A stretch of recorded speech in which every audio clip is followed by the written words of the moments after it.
अगर बड़े बड़े राजनेताओं का टेंशन है कि हम चुनाव नहीं हारना है, चुनाव जीतना है, पब्लिक को एकत्रित करना है, पब्लिक को समझाना है, संगठन बनाना है, उससे कई गुना ज़्यादा टेंशन हम सबों को किसान की है दोस्तों। क्योंकि फसल धान पक चुकी, खेत में धान पक रही है तो जितना ज़रूरत एक राजनेताओं को चुनाव जितना ज़रूरी होती है, उतना ही ज़रूरी किसान की धान लगाने से लेकर के धान कटाई तक ज़रूरी है।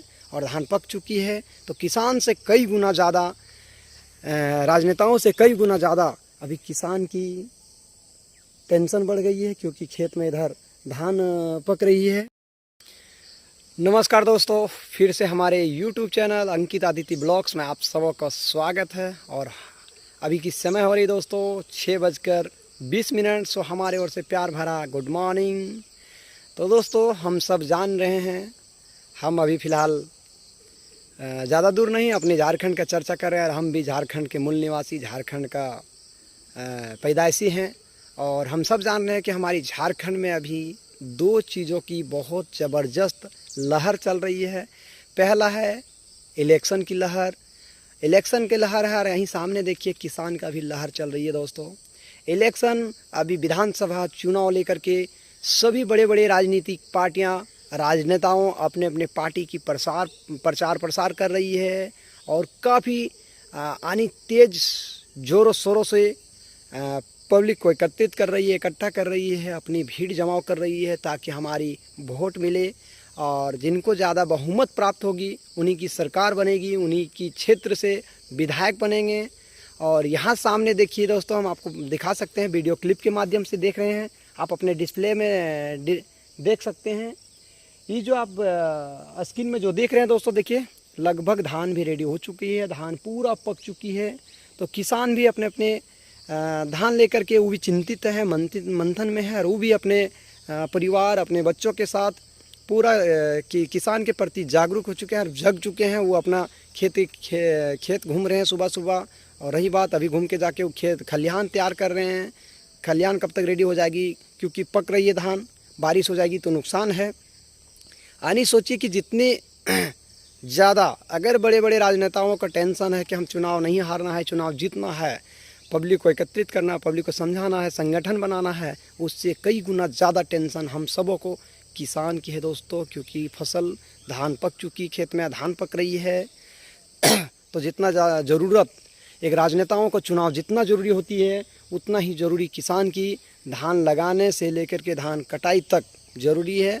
और धान पक चुकी है तो किसान से कई गुना ज़्यादा, राजनेताओं से कई गुना ज़्यादा अभी किसान की टेंशन बढ़ गई है, क्योंकि खेत में इधर धान पक रही है। देख सकते हैं आप अपने वीडियो स्क्रीन के माध्यम से, धान लगभग रेडी हो चुका है। देखिए आपको नीचे से पूरा ऊपर तक दिखा रहे हैं, यानी पूरा लगभग खेत धान रेडी हो चुकी है। तो आप समझ सकते हैं दोस्तों, किसान है तो हम सब हैं, किसान नहीं है तो कोई नहीं है। चाहे कितनों बड़े बड़े राजनेताओं का सपोर्ट आप कर लीजिए, उसको जिता दीजिए, वोट दीजिए, आर्थिक रूप से सहयोग कीजिए, मानसिक रूप से कीजिए, शारीरिक रूप से कीजिए, जीतने के बाद आपका कोई कुछ करने वाला नहीं है। इसलिए इस बार सभी किसान भाइयों से मैं अपनी ओर से अपील कर रहा हूं कि इस बार की वोट यानी मत एकदम बिल्कुल सोच समझ करके करना है। कहाँ करनी वो आप पे डिपेंड करती है, लेकिन वैसे नेता, वैसे राजनेताओं के नेता, वैसे बेटा को वोट दीजिए जो आपके हक अधिकार के बारे में बात करे, आपके बैकग्राउंड के बारे में समझे, चर्चा करे, आपके बेटा का भविष्य तय करे। ऐसे नेताओं को कभी गलती नहीं कीजिएगा दोस्तों। और किसान भाइयों, कि आज मैंने एक मुर्गा दारू 500 रुपये में बिक गए और अपनी बहुमूल्य वोट अगर हम मत दे दिए, उनकी सरकार बन गई, तो आप 500 रुपये को तब्दील कर दीजिए, 5 लाख कन्वर्ट करके 5 लाख का कमीशन आपसे लिया जाएगा। और आपके 5 साल में आपके कितने बच्चों का भविष्य खराब होगी वो आप तय कर लीजिए। 5 साल ब्लॉक कितने बार चक्कर काटना पड़ेगी, कितने जोड़ी चप्पल आपके ख़त्म हो जाएगी वो आप तय कर लीजिएगा। 5 साल में कौन सी ज़मीन की रसीद निर्गत नहीं होगी, ज़मीन की रसीद नहीं कटेगी, ये आप तय कर लीजिए। कितने ज़मीन आपकी हड़प लिया जाएगा ये आप तय कर लीजिए। इसलिए इस बार की चुनाव बहुत टफ होने वाली है और बिल्कुल निस्वार्थ भावना से होने वाली है। जो सोच समझ करके दीजिए, जहां आपको अच्छा लगे, जो नेता अच्छा लगे, जो पसंद लगे, जिनको वोट देने के बाद जितना ज़रूरी अभी वो वोट लेने के समय समझ रहे हैं, वही ज़रूरत वोट के बाद समझना चाहिए। अगर जो नेता अभी आके हाथ पांव जोड़ रहे हैं, वही नेता जीतने के बाद भी अगर वही सिलसिला, वही रुतबा अगर बनाए रखे, तो वो समझ लीजिए। आज से किसान भाइयों से बोलना चाहता हूँ, अगर आपके खेत में पिछले साल अगर जिस खेत में धान नहीं हुआ होगा उपज ठीक ढंग से, उस धान उस बीहन को उखाड़ के आप फेंक दिए होंगे। इस बार दूसरा धान का बीहन डाले होंगे, और अभी देखिए लगभग हमने पूरा भ्रमण कर रहे हैं, सबका खेत में धान बढ़िया दिख रहा है। क्यों? क्योंकि आपने आजमाए, आपने परखें, आपने देखें सिस्टम को, धान को हटा दिए। सही है ना? तो आज भी वही देखने की ज़रूरत है। हम हर साल अपनी फसल की बीज को चेंज करते हैं, तो इस बार बहुत सुनहरा मौका मिला है। धान कटने के साथ साथ वैसे भ्रष्टाचार नेताओं को काटने का मौका मिला है, उसका भी फीता काट दीजिए, टिकट काट दीजिए, जगह से हटा दीजिए।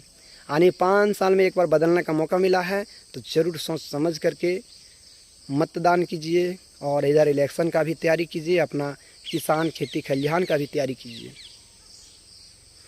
तो धन्यवाद दोस्तों, मैं अशोक कुमार आप सबको हार्दिक अभिनंदन एवं स्वागत करता हूं। शायद हमारी बातों से अगर किसी को ठेस पहुंचा होगा, तकलीफ़ लगा होगा, उसके लिए क्षमा चाहता हूं। लेकिन हम कोई पार्टी का जिक्र नहीं किया हूं। अपनी मत, अपने अधिकार, अपनी सोच समझ करके करें, जहां भी करें सही जगह करें। थैंक यू दोस्तों, मिलते हैं नेक्स्ट व्लॉग में।